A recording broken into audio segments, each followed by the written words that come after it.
Mesdames et messieurs, bonsoir et bienvenue à ce débat consacré à l'importance de la cybersécurité à l'ère du numérique. Nous vivons tous dans un monde de plus en plus interconnecté, ce qui a eu de nombreux effets positifs permettant aux entreprises et aux particuliers de collecter et de partager davantage d'informations, d'atteindre de nouveaux clients et d'innover. Et cependant, cela a également conduit à une augmentation des activités criminelles qui profitent du vol des données des clients et de l'espionnage des pratiques commerciales.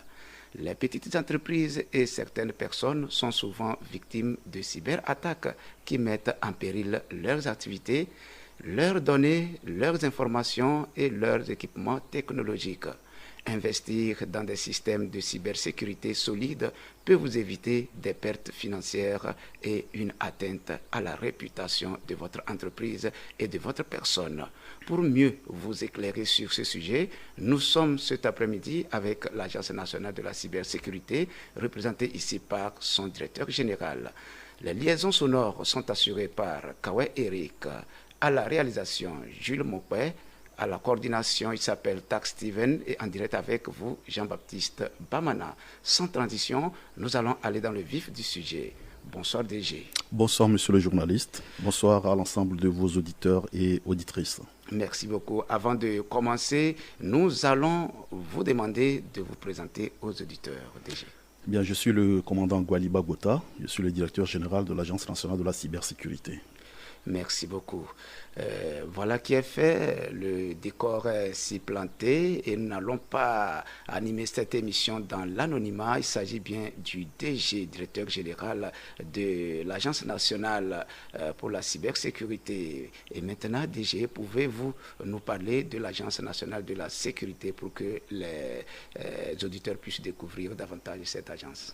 Alors, merci encore, M. Bamana, et je voudrais profiter pour remercier les responsables de Radio Kara La Fidèle de nous donner cette fenêtre, cette opportunité de venir parler de la cybersécurité, de ces enjeux, de ces défis, comme vous l'avez dit dans votre introduction, et vous avez fait une très belle introduction en disant que, en fait, la structuration de ce domaine de la cybersécurité est apparue nécessaire parce que, comme vous savez, avec l'explosion de l'utilisation des moyens numériques à travers les ordinateurs, les smartphones, nous sommes aujourd'hui dans un monde connecté.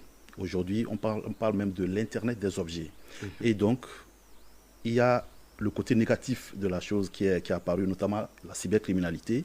Et donc, aujourd'hui, les États n'ont pas eu d'autre choix que de réguler et de réglementer ce secteur qui est donc celui de la cybersécurité. Ainsi donc, l'Agence nationale de la cybersécurité est l'autorité nationale chargée de la protection des systèmes d'information des administrations publiques, des opérateurs de services essentiels, des petites et moyennes entreprises, ainsi que de l'ensemble de la population. Au cours de l'émission, je vais vous expliquer ces différents concepts. Qu'est-ce qu'un opérateur de services essentiels? Et c'est justement dans ce cadre que nous sommes à l'intérieur du pays. Nous sommes en tournée de rencontres des opérateurs de services essentiels, afin de comprendre déjà leurs besoins et les contraintes auxquelles ils sont confrontés pour voir dans quelle mesure on peut les accompagner dans le renforcement de leur posture de cybersécurité. Donc c'est une agence qui a été créée par une loi, celle de 2018-026 du 7 décembre 2018 sur la cybersécurité et la cybercriminalité. Alors sur cette base, la principale mission qui est confiée à l'ANSSI, c'est de protéger le cyberespace. Le cyberespace, c'est quoi? C'est, disons, l'ensemble des outils informatiques, les serveurs, les réseaux informatiques, les réseaux de télécommunications, l'ensemble de nos appareils qui sont connectés à Internet. Donc, tout ceci forme un espace qu'on appelle le cyberespace. Et aujourd'hui, cet espace est un espace vital pour nos pays que les États doivent défendre contre les diverses menaces. Ok, merci beaucoup mon commandant. Voilà qui est fait par rapport à la présentation de l'Agence nationale pour la cybersécurité. Et dans les détails, vous avez parlé de cybercriminalité. Qu'en est-il de cette cybercriminalité au fait? Alors, en fait, la cybercriminalité, ce n'est qu'une forme de criminalité. Vous connaissez les différentes formes de criminalité, les vols, les meurtres, les escroqueries, etc., oui, qui se font sur le plan physique. Tout à fait. Maintenant, la cybercriminalité, c'est exactement la même chose, donc l'ensemble de ces actes illicites, de ces actes malveillants, oui, mais qui se font en utilisant les outils numériques. Je peux très bien envoyer un rançongiciel sur le système d'information de Radio Cara, le compromettre, altérer toutes vos communications, toutes vos informations et vous demander une rançon. C'est comme si quelqu'un était rentré dans votre maison et a volé de l'argent. On peut, avec ce qui est très courant dans nos pays, les fraudes à la carte bancaire, les fraudes par les transactions financières comme les Timoni, Flouze. Voilà. Donc, tout ce qui est comme crime, activité criminelle qui se déroule ou bien qui se passe en utilisant les moyens numériques rentre dans cette catégorie de cybercriminalité. Merci beaucoup et parlez-nous maintenant des menaces courantes auxquelles les gens font face réellement. Alors, il faut scinder la cybercriminalité, disons, en deux grandes catégories. Il y a la cybercriminalité qui touche tout ce qui relève des organisations, notamment donc les administrations et les entreprises. Et il y a la cybercriminalité qui touche le grand public. Et le grand public, c'est beaucoup plus tout ce qui est de l'ingénierie sociale, les arnaques, les chantages, les sextorsions. Et maintenant, ce qui touche les entreprises, là sont les cybercriminels, les hackers, comme nous les appelons souvent, s'attaquent aux ressources informationnelles de ces entreprises ou de ces administrations. Généralement, c'est quoi je prends l'exemple d'une banque. Une banque, vous savez, aujourd'hui, vous pouvez faire des transactions. Le siège se trouve à Lomé, mais vous pouvez opérer à Cara, aller retirer de l'argent. On a accès au réseau de la banque. Et donc, tout ceci se déroule sur des réseaux informatiques. Ce sont des serveurs qui sont installés avec des équipements réseau et des terminaux qui permettent à la banque de fonctionner. Et donc, les cybercriminels attaquent ces systèmes d'information. Donc, l'ensemble de ces ressources, donc les serveurs, les procédures, les équipements réseau, les switches, les routeurs, tout ceci s'appelle le système d'information. C'est-à-dire, c'est un ensemble de ressources qui permet à l'information de circuler. On tape votre nom ici, on peut accéder à votre compte et on sait que vous avez tel montant, donc on peut faire la transaction. Et donc, les hackers utilisent plusieurs méthodes pour pouvoir mettre à mal ces réseaux et systèmes d'information. Généralement, on les classe, il y en a plusieurs, on va vous citer celles qui sont vraiment les plus prégnantes de nos jours. Il y a ce qu'on appelle les rançongiciels. Et en anglais, ça s'appelle ransomware. C'est quoi? Un cyberattaquant va essayer de s'introduire dans le réseau d'une entreprise. Il va crypter l'ensemble des données de l'entreprise, vos bases de données, vos fichiers, vos applications, vos sites web, tout ce que vous avez. Il va envoyer un code malveillant qui va crypter tout ceci. Vous ne pouvez même pas ouvrir vos fichiers. Et il vous envoie une note pour vous dire, je viens de crypter l'ensemble de vos données, vous devez me payer, un exemple, 10 milliards de francs CFA, afin que je vous donne la clé qui va vous permettre de décrypter ces données. Donc, il vous réclame une rançon. Et donc, c'est un logiciel qui vous réclame un rançon. Ça s'appelle un rançongiciel. Aujourd'hui, ces types d'attaques font d'énormes ravages dans les entreprises. Parce que les entreprises sont parfois obligées de payer, quel que soit le montant, pour pouvoir récupérer vos données et continuer le cours normal de vos activités.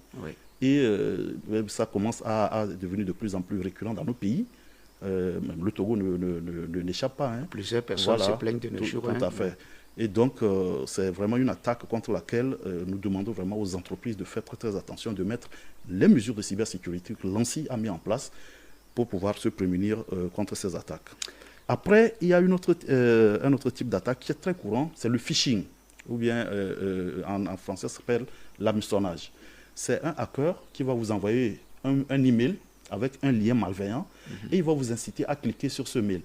En fait, il va se faire passer pour quelqu'un que vous connaissez. D'accord, il peut pirater, je ne sais pas, vous êtes journaliste à Radio Cara, ça peut être le directeur, votre directeur juridique ou bien votre directeur général. Il peut juste imiter la boîte mail. Voilà, il change juste un caractère dans la boîte mail de votre responsable et vous, en ne faisant pas attention, vous croyez que c'est votre responsable qui vous a envoyé ce mail. Et vous dit bonjour, monsieur Bamana. Alors, veuillez cliquer sur le lien pour télécharger l'émission qui est passée sur RFI il y a de cela 2 jours. Ça va vous permettre à faire le débat prochain avec tels invités. Je ne sais pas si vous voyez. Et une fois que vous avez cliqué sur ce lien, c'est un virus ou bien un programme malveillant qui va s'installer sur votre ordinateur. Et à partir de votre ordinateur, si celui-ci est connecté au réseau de la radio, il va se propager à toute la radio. Voilà, donc ça c'est une technique d'attaque qu'on appelle le phishing.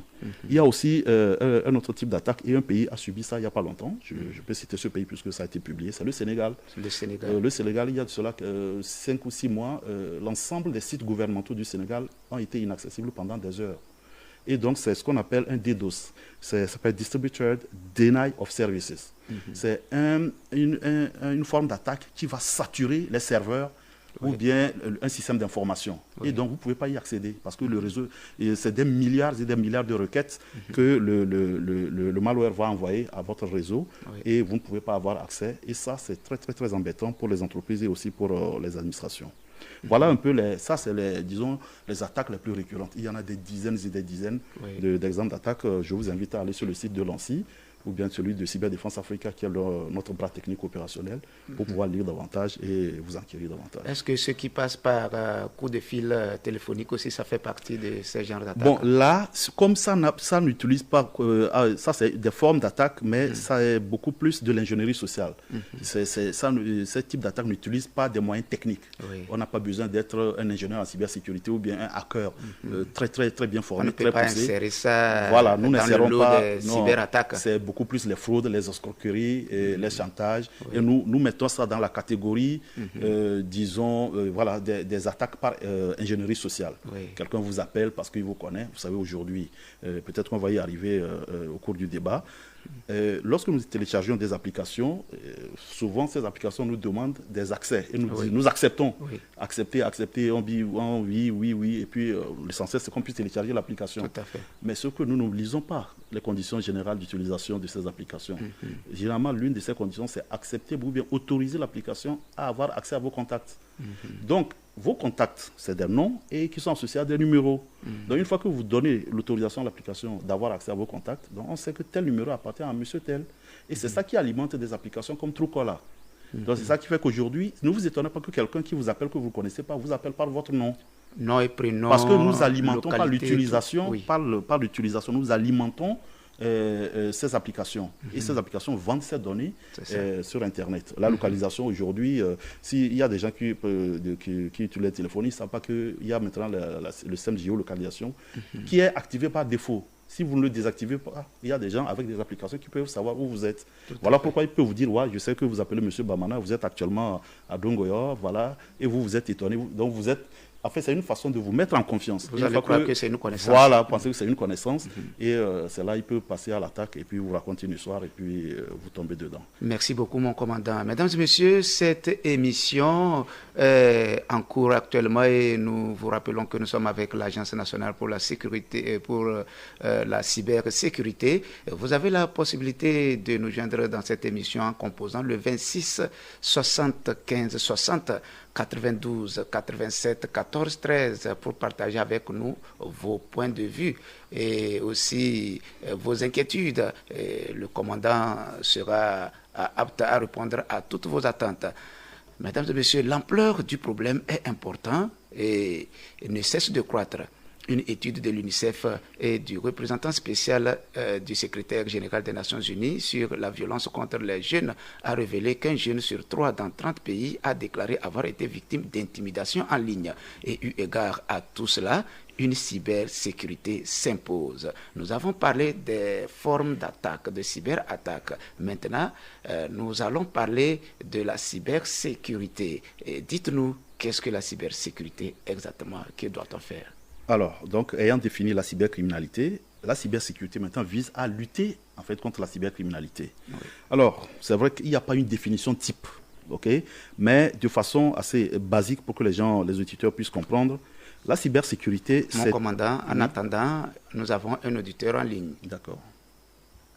Bonjour. Bonjour, monsieur. Bonjour, auditeur, à qui avons-nous l'honneur? C'est monsieur Fanois. Monsieur Fanois nous appelle d'où? De Cara. De Cara. D'accord. Monsieur Fanois, nous vous écoutons. Oui, merci pour cette émission. Merci à vous aussi pour la disponibilité. Qui vient de prendre la parole. Oui. Le commandant qui vient de prendre la parole. Monsieur Fanois, monsieur. Éloignez un peu votre poste récepteur ou bien vous rabattez un tout petit peu le volume. Oui, je remercie le commandant qui vient de prendre la parole, qui a expliqué un peu ce que c'est la cybercriminalité. Vraiment, c'est un problème qui gangrène, qui mine vraiment la société d'aujourd'hui. Qui ruine la population. Oui, vraiment, La question est d'abord de savoir ceux-là qui font cet acte-là. Est-ce que ce n'est pas les gens bien formés? La première question. Bon, quelle est maintenant l'importance de l'identité de ce téléphone quand tu vas acheter un kit? Et lorsque tu as été arnaqué, tu vas à la police, on te regarde, bon, on fait semblant de prendre l'identité, mais rien n'est fait. Oui. Alors que quand tu as ces problèmes, la police et la gendarmerie te couvrent. Et donc, tu vas les signaler, ils prennent les notes très bien, mais aucun effort n'est fait. Et tu vas devoir te décourager encore plus. D'accord. Et ça fait que ce système-là, tu continues. Pourquoi la police n'aide pas les gens? D'accord. Merci beaucoup, Fanois, mon commandant. J'espère que ces observations, bien, ces inquiétudes sont bien cernées, puisque pour la première question, je cherchais à savoir est-ce que les criminels, les cybercriminels, ne sont-ils pas formés avant d'exercer leur forfait? Et en second lieu, il veut chercher à connaître l'importance de l'identification des kits que nous utilisons avant d'être utilisateurs d'une compagnie de téléphonie comme Move ou bien Togocel. Et en plus, l'impuissance de la police face à l'inquiétude des victimes. Mon commandant, nous vous écoutons. Ok, merci beaucoup. Je remercie l'auditeur pour cette question. D'entrée de jeu, bon, c'est vrai, il dit que la police ne fait rien, mais je voudrais apporter un bémol à cette affirmation. Vous savez, lutter contre la criminalité, c'est extrêmement difficile. Et la cybercriminalité, c'est encore plus difficile. Pourquoi? Parce que Internet offre une certaine forme d'anonymat. Je ne sais pas si vous voyez. Oui. Pour qu'un voleur s'introduise dans votre maison, si vous avez la chance et vous tombez sur lui, vous pouvez le prendre. Ici, quelqu'un peut être à l'autre bout du monde et vous arnaquer ou vous escroquer, faire ce qu'il veut. L'espace est grand. Voilà. Et le cyberespace est tellement immense et puis il offre une certaine forme d'anonymat. Après, pour faire les recherches et remonter aux cybercriminels, je vous assure que c'est un très, très, très grand combat. Mais je vous assure, et je pense que vous suivez souvent les médias, où on arrive à démanteler ces réseaux de cybercriminels. Exactement. On les présente souvent à la TVT avec leur matériel, les ordinateurs, leurs routeurs Wi-Fi, les numéros de téléphone. C'est vrai que c'est une quête permanente. C'est-à-dire, vous savez, ce sont des phénomènes qui font partie de la vie. Dire qu'on a, je ne connais aucun pays au monde où on a réussi à éradiquer totalement la criminalité. Donc, ce que nous disons à la population, c'est vraiment de redoubler de vigilance. Je vais un peu expliquer comment ça se passe. C'est extrêmement difficile. D'accord. D'abord, je voudrais commencer. Il dit pourquoi est-ce que c'est important de faire l'identification? Oui, nous sommes dans un pays, nous utilisons des outils. C'est justement pour lutter contre cette cybercriminalité qu'on a fait l'identification. Et c'est justement par cette identification que, justement, en faisant des travaux d'investigation et de recoupement, les services de sécurité, donc la police et la gendarmerie, arrivent à pouvoir détecter ou bien savoir qui sont ceux qui commettent ces forfaits. Alors, ce que les gens ne savent pas, c'est que tout ceci est encadré, parce qu'on m'a posé souvent la question, mais quand quelqu'un t'appelle, il pose un acte, il t'arnaque, on voit le numéro, on va à la police, on signale ce numéro. Pourquoi est-ce que très vite on ne bloque pas ce numéro, etc. Techniquement, on a des contraintes. Si vous bloquez ce numéro, puisqu'il faut suivre ce numéro, maintenant les services de police, aujourd'hui, il y a le laboratoire national de criminalistique. Donc le laboratoire national qui se charge de l'investigation numérique, qui est dirigé par un commissaire de police, qui, une fois que vous avez déposé plainte, par exemple à Kara ici, eux, ils vont envoyer le dossier à ce laboratoire national qui a des équipements, qui a des ressources humaines, qui a des compétences pour pouvoir faire ce travail d'investigation numérique. Alors, c'est toute une procédure judiciaire qui est très bien encadrée. Parce que si on n'encadre pas ça, demain matin, mon chargé de communication qui est à côté ici peut très bien appeler la police, se plaindre, dire que vous l'avez arnaqué. Il peut y avoir des cas de délation qui peuvent se produire.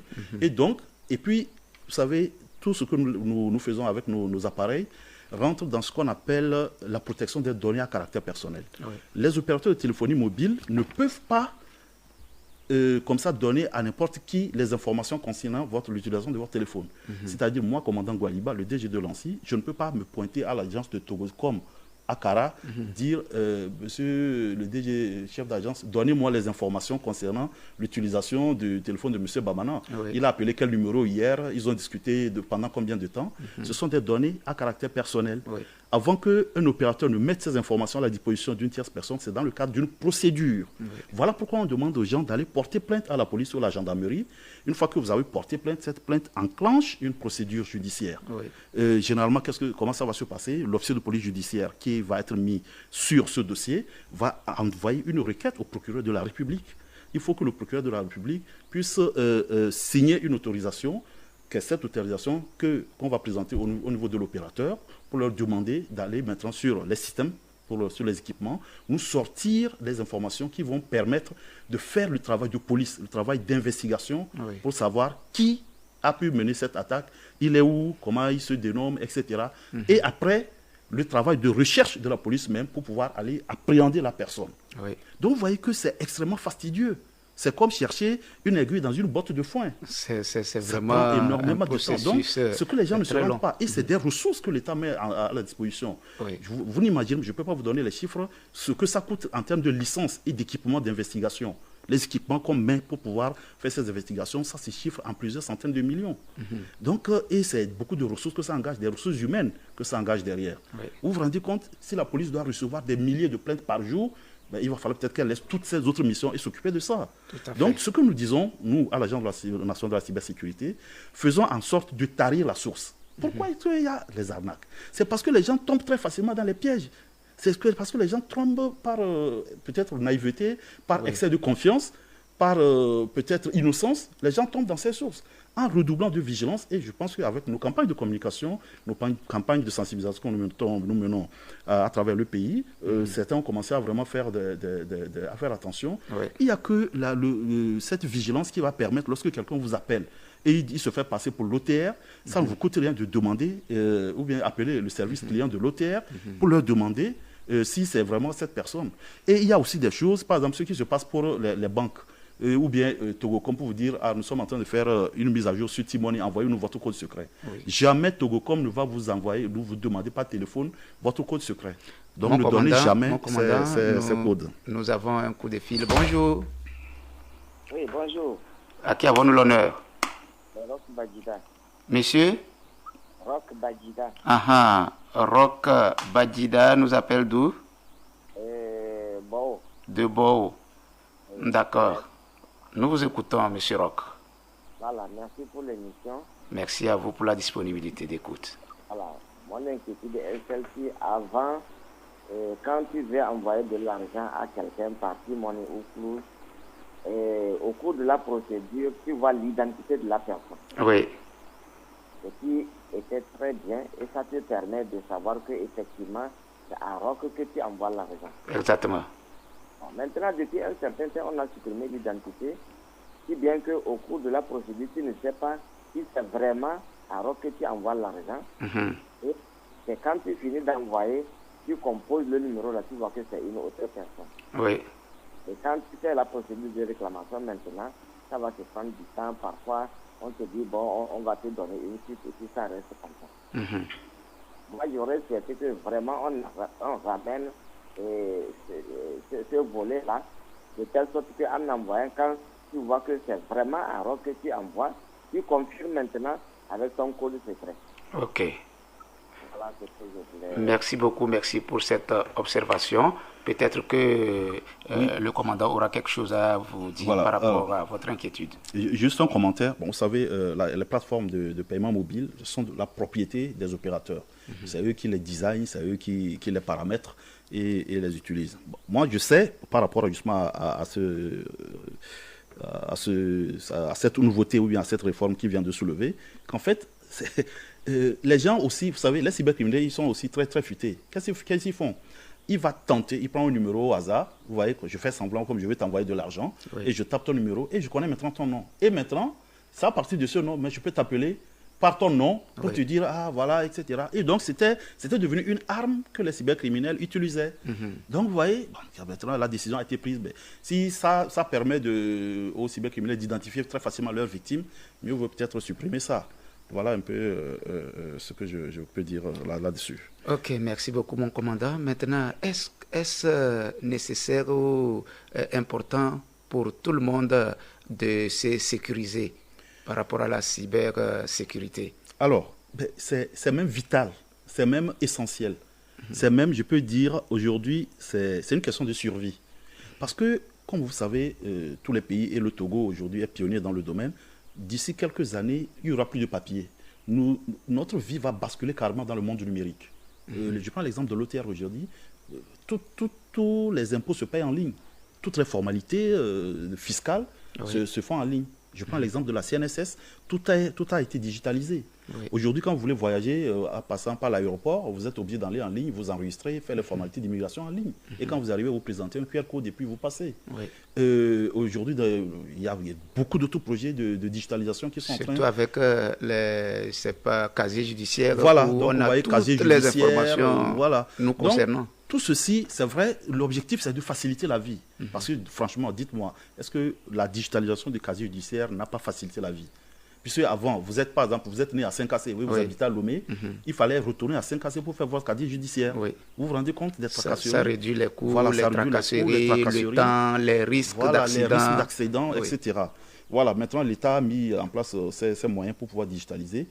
Donc, aujourd'hui, et aussi l'État a mis en place les autorités de cybersécurité que nous sommes, avec tous les équipements, toutes les solutions. Maintenant, si la population n'est pas au fait des risques, et n'utilise pas ces outils-là selon les normes de cybersécurité, nous aurons tous les problèmes. On va toujours vivre des attaques, des escroqueries, des arnaques, etc. Voilà pourquoi l'ANSSI fait ce travail de pédagogie à travers les médias que vous êtes, de rappeler aux gens que, attention, la digitalisation offre de la facilité, offre du gain de temps, offre des gains de célérité, mais derrière, il y a des risques. Et il faut prendre en compte ces risques. Il ne faut pas faire semblant d'ignorer ces risques. Et quand vous prenez en compte ces risques dans votre façon de vivre ou de consommer les outils numériques, quelque part, vous les minimisez. Chez nous, un adage dit que le serpent qu'on a vu ne peut plus te mordre. Ne peut plus mordre. Voilà, si il t'a mordu, c'est que quelque part, c'est ta négligence. Tu as été négligent. Voilà un peu ce que je peux dire. Donc, c'est devenu un enjeu de survie aujourd'hui.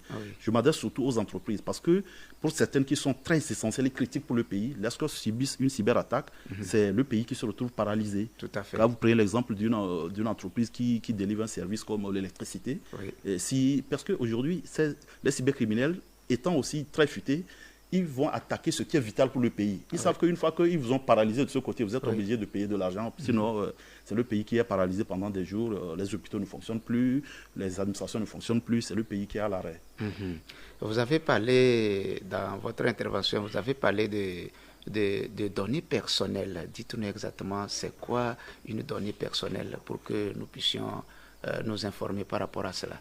Alors, une donnée personnelle, vous savez, lorsque vous allez sur une application, on vous demande votre mail, votre nom, votre prénom, votre date de naissance, tout ça là. Ce sont des données qui permettent d'identifier un individu. Donc, c'est des données qui font référence à toute information numérique qui sont stockées, qui sont traitées ou qui sont transmises par un moyen informatique et qui sont liées à une personne. Donc, il s'agit d'informations personnelles telles que donc, les adresses, les numéros de téléphone. Pourquoi il est important de protéger ces données? Et aujourd'hui, il y a toute une réglementation pour pouvoir protéger ces données. Il y a la loi sur la protection des données à caractère personnel qui a été adoptée. Très bientôt, l'instance de protection des données à caractère personnel va être mise en place. Lorsque vous êtes une administration, je prends l'exemple d'un hôpital, parce que quand vous recevez un patient, on a des données de santé sur lui. On sait que monsieur Tant souffre de telle maladie, il est en train de suivre tel traitement. Et si l'hôpital ne prend pas des mesures de cybersécurité pour protéger ces données, et ces données fuitent, la fuite de ces données peut porter un préjudice à son propriétaire. Imaginez une grande star et on découvre qu'elle est atteinte d'un cancer en phase terminale. Ça peut porter atteinte à sa carrière. Et donc, ça peut porter de graves préjudices. Et donc, il est important que les administrations et les entreprises qui traitent des données à caractère personnel, je parle des hôpitaux, des banques, des compagnies d'assurance, etc., doivent mettre en place les mesures d'implémentation de la protection des données à caractère personnel. Tout à fait. Ce qui veut dire qu'avec la vulgarisation de ces données, les cybercriminels peuvent les utiliser pour vous narguer, vous très intimider. Bien, c'est de l'or pour eux. Et aujourd'hui, rassurez-vous, ces données, je pense, votre passeport a un prix sur le dark web. Tout à fait. Votre carte d'identité a un prix sur le dark web.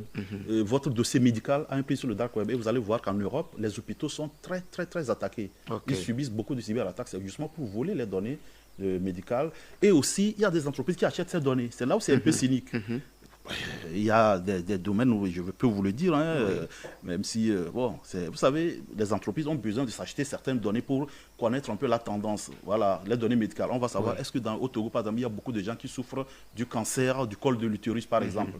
Et donc, on sait qu'il y a beaucoup de personnes donc ils peuvent diriger leurs actions marketing de vente des médicaments contre cette maladie. Sous forme d'un sondage. Voilà, sous forme de sondage. Merci beaucoup, mon commandant. Et selon le classement des réseaux sociaux les plus utilisés, nous avons Facebook, WhatsApp, Instagram, Facebook, Messenger, Snapchat, Twitter et récemment TikTok et bien d'autres qui sont méconnus du grand public. Dites-nous quels sont les risques sur ces réseaux sociaux. Alors, les risques, c'est que, dites-vous que tout ce que vous laissez comme information sur ces réseaux sociaux sont à jamais stocké quelque part sur Internet à travers le cyberespace mondial. Il n'y a rien qui est secret sur Internet. Et dites-vous aussi qu'il n'y a rien qui est gratuit sur Internet. Est-ce que quelqu'un paye, on vous a demandé de payer une somme avant de télécharger Facebook ou bien WhatsApp? C'est gratuit. Nous allons dans App Store ou bien Play Store, on télécharge ça gratuitement. Mais tout à fait. Comment est-ce que ces entreprises fonctionnent-elles? Elles ont des centaines de milliers d'employés derrière. Il faut les payer. Ils ont des serveurs à travers le monde. C'est beaucoup d'équipements. Il faut bien rentabiliser tous ces investissements. Donc, on dit que quand quelque chose est gratuit, c'est que c'est vous le produit. Donc, dites-vous qu'il n'y a rien qui est gratuit sur Internet. Et donc, les données que vous laissez sur ces réseaux sociaux sont vendues quelque part, sont traitées et sont valorisées quelque part. Et donc, nos jeunes filles, je prends l'exemple des jeunes filles qui souvent publient des photos de nudité, de leur nudité. Dans 20 ans, quand elle sera une grande responsable, parce qu'elle est au lycée ou bien au collège, elle s'amuse à faire ces publications. Dans 10 ans, quand elle sera une directrice générale d'une grande entreprise, on va lui ressortir ces photos et elle aura honte. Et ça va dévaloriser son image. Donc, c'est extrêmement dangereux. Donc, le risque, c'est que il peut y avoir les risques de divulgation de vos données parce que ces données, quelque part, quelqu'un va les récupérer. Parce que ces réseaux sociaux ne nous appartiennent pas. Le siège de Facebook, ce n'est pas au Togo, c'est aux États-Unis. Les serveurs de Facebook, de WhatsApp, etc., c'est aux États-Unis. C'est eux qui ont la main sur ces équipements. Donc, il faut les utiliser à bon escient. Voilà, on peut les utiliser pour publier si on vend des produits, pour que beaucoup de gens puissent connaître vos produits. Mais derrière, tout ce qui est lié à la morale. Moi, je dis souvent, dites-vous, quand je veux publier quelque chose sur ces réseaux sociaux, si dans 20 ans, on me ressort que j'ai publié, est-ce que j'aurai honte ou pas? Si j'aurai honte, donc ne publiez pas. Parce que c'est ça qui va vous arriver. D'ailleurs, même avant d'atteindre 20 ans, par rapport à ma réputation actuelle, est-ce que cela répond? Qu'est-ce que cela peut avoir comme atteinte sur ma réputation actuelle? Tout à fait. Merci beaucoup, mon commandant. Et comment se protéger de tous ces risques-là sur les réseaux sociaux? Il faut que les gens adoptent ce qu'on appelle la culture de cybersécurité. Quand vous êtes un Togolais aujourd'hui, adoptez la culture de cybersécurité, c'est que quand vous vous réveillez le matin, la première des choses à faire, c'est d'aller chercher les informations sur la cybersécurité. Il faut aller sur le site de l'ANSSI, www.ansi.gouv.tg, ou bien sur le site du CERT national. Le CERT, c'est quoi? C'est l'équipe d'alerte et de réponse aux incidents informatiques. On les appelle souvent les sapeurs-pompiers du web. L'État a mis sous tous ces outils pour pouvoir aider la population à connaître les risques d'utilisation des outils numériques. C'est beaucoup d'argent que l'État a mis. Je voudrais vraiment remercier les plus hautes autorités de notre pays. Nous allons vous demander de reprendre un peu l'adresse. Voilà, donc c'est le CERT.tg, CERT.tg. Ça, c'est le site internet sur lequel vous pouvez déclarer vos incidents. Si vous êtes une entreprise, vous êtes une administration, vous êtes un individu, et par exemple, votre compte Facebook est hacké, vous n'arrivez pas à avoir accès à vos données, vous pouvez appeler le CERT. Et eux, ils sont là 24 heures sur 24, 7 jours sur 7, pour vous aider à retrouver le cours normal de vos activités. Alors, il faut que... L'autre adresse est www.ansi.gouv.tg. D'accord. Ça, c'est l'Agence nationale de la cybersécurité. Voilà, nous publions régulièrement ce qu'on appelle les alertes et les vulnérabilités sur ces différents canaux. Donc, par exemple, le numéro du CERT, c'est le 22 53 59 80. Voilà, vous pouvez appeler et à tout moment, un cyberanalyste va vous prendre en charge et vous aider à retrouver vos données, à retrouver le cours normal de vos activités. Merci beaucoup. Donc nous sommes des autorités de cybersécurité, nous sommes membres de plusieurs regroupements et membres de plusieurs structures de cybersécurité à travers le monde. Ça fait que dès qu'une alerte ou bien une vulnérabilité est découverte sur, par exemple, je prends sur un équipement Cisco, un routeur Cisco ou bien une version d'un logiciel Microsoft, nous sommes les premiers à être informés. Et si nous publions cette alerte sur ces sites. Et donc les administrations ou les entreprises qui utilisent ces logiciels peuvent maintenant bénéficier de ces alertes et faire les corrections. Aujourd'hui, si vous êtes un utilisateur des outils numériques et vous ne vous informez pas des risques de cybersécurité, vous courez le risque de perdre vos données, de voir vos sites bloqués, surtout par exemple les startups et les PME qui développent des sites de vente en ligne. Si quelqu'un bloque votre site, c'est fini, vous êtes mort. Votre entreprise a été tuée comme ça. Voilà un peu donc, ce que je peux dire à propos. Merci beaucoup, mon commandant. Et lorsqu'un utilisateur se rend compte que son appareil est piraté, et la personne peut appeler directement le CERT national. 22 53 59 80. Voilà, ce sont les sapeurs-pompiers du web. Et c'est à titre gratuit. Les sapeurs-pompiers du web. Comme les sapeurs-pompiers qui éteignent les feux, les incendies, eux, ils sont là pour éteindre les feux sur Internet. Ils interviennent aussi avec les sirènes, les véhicules. Non, pas avec les sirènes, mais avec des équipements très, très sophistiqués. Tout à fait. C'est exactement le même concept. Et l'État, c'est le rôle régalien de l'État d'assurer la sécurité et le bien-être de la population, puisque tout le monde n'est pas expert en cybersécurité. Exactement. Voilà, donc il faut bénéficier de ces services. Merci beaucoup, mon commandant. Et maintenant, un antivirus est-il suffisant pour protéger un ordinateur ou un smartphone? Ça dépend de l'environnement dans lequel se trouve cet ordinateur ou ce smartphone. Lorsque vous êtes dans une entreprise, un antivirus n'est pas suffisant. C'est toute une politique de cybersécurité qu'il faut mettre en place. Parce que l'antivirus ne vous protège que des virus. Or, il y a d'autres types d'attaques dont je vous ai parlé. Voilà, comme les rançongiciels. Un antivirus ne veut pas vous protéger contre un rançongiciel. Si par exemple votre réseau n'est pas ségrégé et que vous avez par exemple des ports ouverts sur Internet, quelqu'un peut passer par ces ports et vous atteindre. Un antivirus ne peut pas vous protéger contre un DDoS. Et donc, il y a aussi des solutions de DDoS, il y a des solutions contre les rançongiciels. L'Agence nationale de la cybersécurité a publié un document qu'on appelle les règles nationales de cybersécurité. C'est un ensemble de 220 points de contrôle que vous pouvez télécharger sur le site de l'ANSSI. Lorsque vous êtes une entreprise ou une administration, si vous mettez en pratique ces règles ou bien ces règles de cybersécurité, vous réduisez à un strict minimum votre risque d'attaque cyber. Je dis vous réduisez parce qu'il n'existe pas de sécurité à 100%. Ça n'existe nulle part. Même les États-Unis sont attaqués tous les jours. La France, tout récemment, l'Agence nationale pour l'emploi en France a subi une attaque. Les hackers ont réussi à exfiltrer des données de près de 45 millions de Français qui sont aujourd'hui libre service sur Internet. Donc, il n'y a pas de sécurité à 100%. Tout ce qu'on peut faire, c'est de mitiger le risque. Quand vous êtes dans un environnement de travail, il faut que vous arriviez à évaluer votre risque. Qu'est-ce qui peut causer un risque? Ça peut être, par mégarde, une femme de ménage qui est en train de faire le ménage dans votre salle technique a débranché un câble et ça a rendu indisponible votre service. Ça peut être la pluie, il y a un problème d'étanchéité et l'eau est rentrée sur les serveurs. Et donc, nous faisons les audits pour les opérateurs de services essentiels sur ces risques environnementaux, sur ces risques physiques. Et après, maintenant, nous rentrons sur les systèmes pour regarder comment l'architecture de ces réseaux est conçue, comment est-ce que ces réseaux sont monitorés, comment est-ce qu'ils sont administrés. Et maintenant, parlant des achats en ligne, quelles précautions faut-il prendre? Alors, les achats en ligne, quand vous voulez faire aujourd'hui un achat en ligne, forcément, vous allez utiliser vos données bancaires. Une fois que vous les laissez sur le site sur lequel vous avez fait, si ce site n'est pas sécurisé, ces données peuvent être utilisées par d'autres personnes pour faire. C'est-à-dire qu'on n'a plus besoin de votre carte physique, votre carte bancaire physique pour faire des opérations. Il suffit d'avoir les numéros et les codes secrets qu'il y a. Donc, il faut vous assurer, lorsque vous allez faire des sites de vente en ligne, d'abord, quelle est la nature du site sur lequel vous voulez faire l'achat.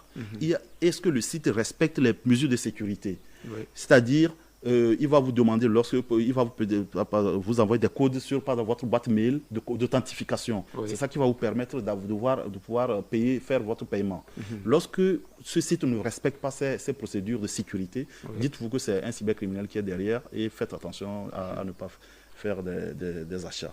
Je voudrais aussi soulever une question, et ça, on a remarqué ça dans beaucoup de nos administrations, dans nos services publics, les logiciels craqués que les gens utilisent, les office craqués que les gens se partagent dans dans les services, il faut vraiment faire extrêmement attention avec ces logiciels.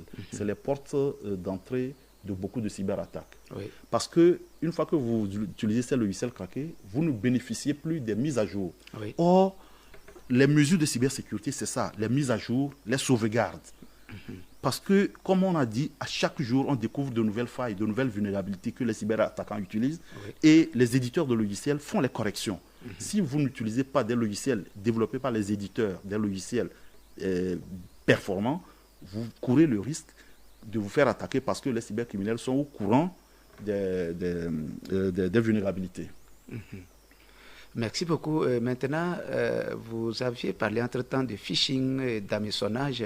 Qu'est-ce que c'est exactement et que faire si on est victime d'hameçonnage? Alors, si vous êtes victime d'hameçonnage, immédiatement appelez le CERT national, le CERT.tg. Il n'y a que eux seuls qui peuvent vous aider parce que forcément, un logiciel malveillant se serait installé sur votre ordinateur ou bien votre réseau informatique. Et comme vous n'avez pas les outils qu'il faut, nous avons des outils.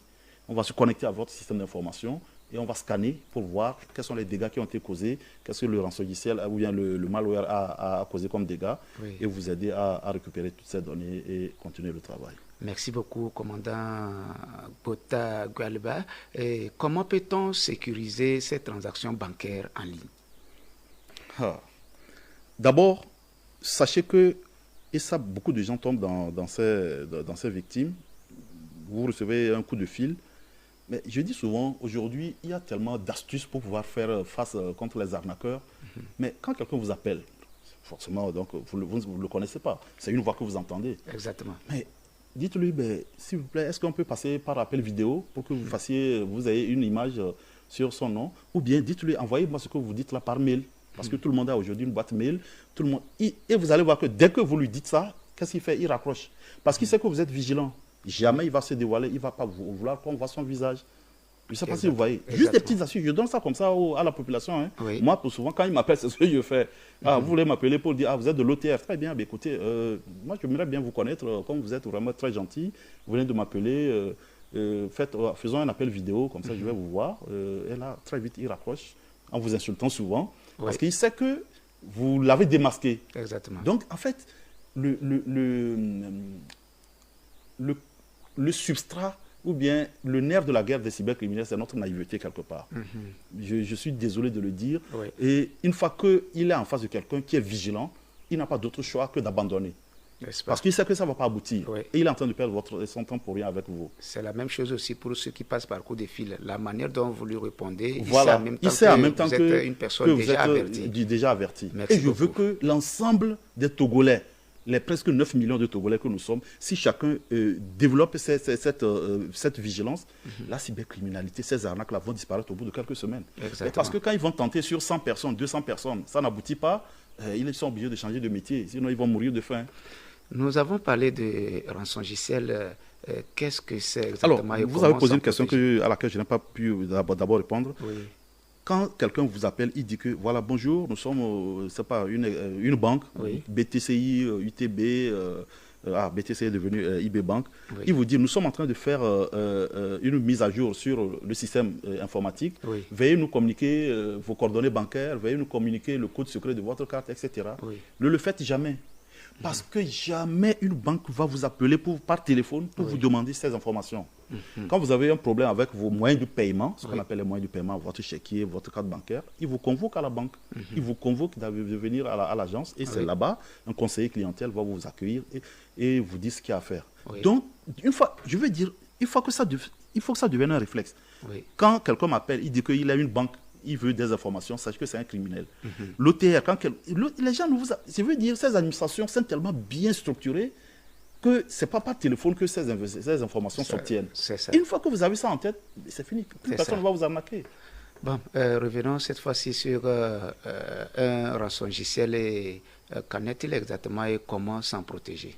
Alors, ça, je m'adresse vraiment aux entreprises. Et comme je vous ai dit, les rançongiciels sont en train de faire beaucoup de ravages aujourd'hui dans les administrations. Pas plus que la semaine dernière, nous sommes actuellement, le CERT national est en train de travailler sur un cas de rançongiciel qu'une de nos entreprises a subi. Oui. Il faut que les entreprises, déjà que le management des entreprises comprennent que la cybersécurité est devenue un enjeu de survie. Il faut que les décisions de mise en œuvre des mesures de cybersécurité soient prises au niveau le plus haut de l'entreprise. Il faut que les directeurs, les DG, les présidents du conseil d'administration s'impliquent sur les questions de cybersécurité. Oui. Il faut qu'ils écoutent leur RSSI, les responsables de la sécurité de l'information. Quand vous avez un rançongiciel et que vous n'avez pas de sauvegarde, parfois il n'y a plus rien à faire. Oui. Et les cybercriminels, souvent, parce qu'ils sont beaucoup en Russie, dans les pays de l'Est, etc., ils n'ont rien à cirer. Je veux dire, si vous n'envoyez pas l'argent, ils ne vous donnent pas la clé. Et pour trouver la clé, souvent, c'est extrêmement compliqué. C'est du domaine de la cryptographie. Si vous n'avez pas la clé, c'est que vous avez perdu vos données à jamais. Et donc, ce que nous demandons aux entreprises, c'est de faire régulièrement les sauvegardes de vos données. Oui. Même vous, personnellement, à Radio Kara, ici, de temps en temps, il faut que vous ayez peut-être un serveur de sauvegarde ou bien des disques durs sur lesquels vous sauvegardez vos émissions, vous sauvegardez vos données, vos fichiers, pour que si jamais vous subissez une cyberattaque de type rançongiciel, tout ce que vous avez à faire, c'est de réinstaller vos ordinateurs, de les réimager et de réintroduire votre sauvegarde et vous continuez le cours normal de votre activité. Tout à fait. Et aujourd'hui, il y a des métiers liés à la sauvegarde qui sont très très sophistiqués, qui vous permettent vraiment de retrouver le cours normal de votre activité sans subir de dommages. C'est quand vous n'avez pas de sauvegarde, là vous êtes embêté. Imaginez une radio comme la vôtre, qui est là depuis 1975, vous êtes une mémoire pour le pays. Oui. Il y a des émissions que vous avez réalisées dans les années 80. Demain, pour des raisons historiques, on aura besoin de piocher, de puiser dans ces archives. Les éléments sonores. Voilà, les éléments sonores. Si par un clic, vous les perdez, c'est la mémoire de notre pays quelque part qui est partie. C'est grave. Et donc, c'est un appel aux responsables des administrations de faire régulièrement les sauvegardes, de numériser vos documents, de numériser vos archives et de les sauvegarder et de vérifier que ces sauvegardes sont bien faites. Merci beaucoup, commandant Gualba. Nous entendons souvent parler d'attaque par déni de service. Qu'est-ce qu'une attaque par déni de service et comment s'en prévenir? Alors, j'en ai parlé au début, c'est qu'un cyberattaquant va vous cibler. Une fois qu'il a réussi à rentrer sur votre serveur, il va, ou bien vos équipements, il va les saturer de requêtes. Ce sont des outils qui permettent de le faire. C'est des logiciels qui sont développés spécialement pour ça. Ce n'est pas le commun du mortel qui peut le faire. Maintenant, lorsqu'on se connecte à Internet, il y a certains logiciels qui se proposent ne les téléchargez pas, c'est extrêmement dangereux. Est-ce que l'Agence nationale de cybersécurité ne peut pas aussi contre-attaquer avec un logiciel qui va se proposer aussi automatiquement pour qu'on puisse passer par ce logiciel d'abord? C'est assez complexe, parce que si nous le faisons, ce n'est pas que nous ne pouvons pas le faire. Vous savez, Internet, le principe d'Internet, c'est la liberté. Parce que si nous mettons des mesures restrictives derrière, c'est que nous limitons votre liberté d'Internet. C'est pourquoi c'est à chacun de savoir comment j'utilise Internet. Vous voyez, nous avons les capacités pour bloquer tout ceci. Mais si vous les bloquez, et donc, justement, c'est que ces publicités intempestives, bien ces logiciels qui se proposent, c'est que quelque part, mais comment quelqu'un va vous proposer quelque chose alors que vous ne lui avez rien demandé? Sachez qu'il y a une intention derrière. Je ne sais pas si vous voyez. Et généralement, nous demandons aussi à ceux qui développent les sites, les sites d'Internet, de ne pas télécharger les templates gratuits. Parce qu'aujourd'hui, c'est très facile. On télécharge un template gratuit, on brande le site et on dit qu'on a créé un site. Ce n'est pas du tout bon. C'est très, très, très dangereux. Nous avons un auditeur. Bonsoir. Oui, c'est Fanois qui revient. Fanois qui revient. Il n'a qu'à nous reprendre posément les numéros sur lesquels on peut les appeler. Oui. D'accord. Le numéro d'abord pour le service, certes, c'est le 22 53 59 80. Je reprends encore une fois pour vous le numéro 22 53 59 80. Mon commandant, vous avez quelque chose à dire? Tout à fait. En dehors de l'appel téléphonique, vous pouvez les contacter directement sur leur site internet. Sur leur site internet, cert.tg. www.cert.tg. Dès que vous rentrez, vous allez voir un onglet où on dit déclarer un incident. Vous cliquez dedans et puis vous rentrez certaines informations et quelqu'un vous rappelle dans quelques minutes pour vous aider à retrouver le cours normal de vos activités. Merci beaucoup. Nous avons un autre auditeur. Bonsoir. Oui, bonsoir, monsieur Jean Babana. Bonsoir, bonsoir. À qui avons-nous l'honneur? C'est Papa Togolais. Papa Togolais nous appelle de Kouméa. Oui. Comment l'accoutumé, Papa Togolais, vous avez l'antenne. Je remercie beaucoup le commandant d'avoir apporté beaucoup de sécurité à la population. J'ai deux inquiétudes. L'autre fois, j'étais au champ, quand ma tante m'a appelé que c'est comme ça, il y a un individu qui a sonné sur son portable en disant que mon petit frère qui a Lomé, il est malade, d'envoyer 60 000. 60 000 pour les premiers soins. Pour les premiers soins.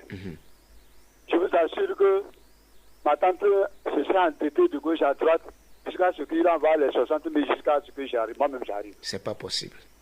Mais moi, je ne sais pas d'où vient ce fléau. Bon, deuxième inquiétude maintenant.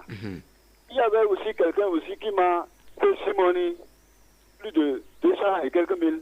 Mais quand j'arrive, je vois en bas de, comment l'appelle-t-on, en bas de la dernière fiche, il n'y a pas ça.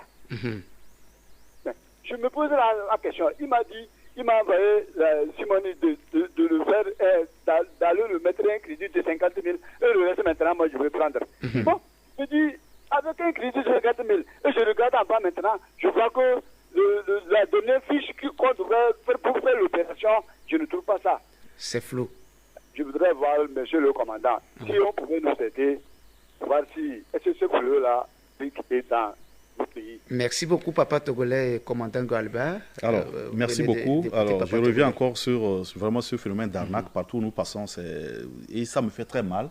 Je prends le premier exemple qu'il a donné. Ou même les deux exemples. Oui. Le premier exemple, quelqu'un vous appelle, il dit votre enfant est malade, il faut envoyer rapidement l'argent, etc. Bon, vous allez prendre votre Timoni, n'est-ce pas? Oui. Vous allez composer le numéro, vous allez faire votre code secret, mettre le montant, etc. Envoyer, ça va passer. Votre compte Timoni n'a pas subi une cyberattaque. La plateforme Timoni, qui est développée par Togocom, n'a pas subi une cyberattaque, n'est pas altérée. Oui. C'est-à-dire, quelqu'un, si vous avez 300 000 ou bien un montant sur votre compte Timoni, vous n'avez fait aucune transaction, vous n'avez envoyé à personne. Et demain, vous consultez et vous voyez que les 300 000 ont disparu, ça veut dire que là, il y a un problème. Quelqu'un a réussi à prendre le contrôle de votre compte Timoni. C'est là où nos capacités techniques nous permettent de travailler. Mais je veux dire, il suffit de lui demander c'est dans quel hôpital.